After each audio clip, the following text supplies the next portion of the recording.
think we keep getting it better. Yeah, so we have spent the last several years generating readiness. Okay, so we have significant readiness, and that translates to the second piece is we have a lot of capacity. I don't want to draw on that capacity unnecessarily. So, we have the capacity to spin a lot of plates. Okay, I prefer that risk was retired, the situation de-escalates. We've stayed focused on ensuring that we minimize the risk of miscalculation. I say the risk of Iranian miscalculation, some might say U.S. calculation, but it is about mitigating that risk. I don't see a change in any behavior. I think the situation still remains tense. It's a high threat environment, but I haven't seen a change in the last few days. Implementation of the National Defense Strategy is my top priority. China is the priority within the National Defense Strategy.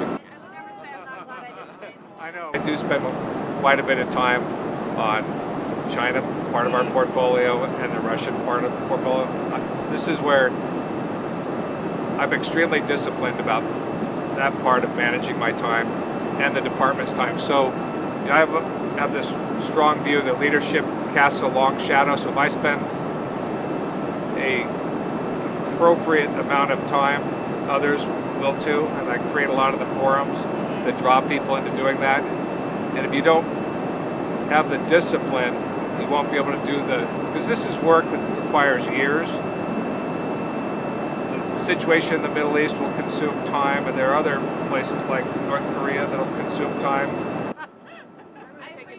This will be, a week just solely dedicated to the issues of the region.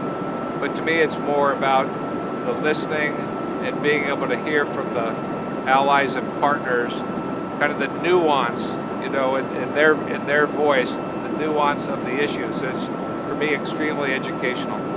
Yeah. Actually, for 2 days. When the president says he doesn't want a war with Iran, I think that's pretty clear, right?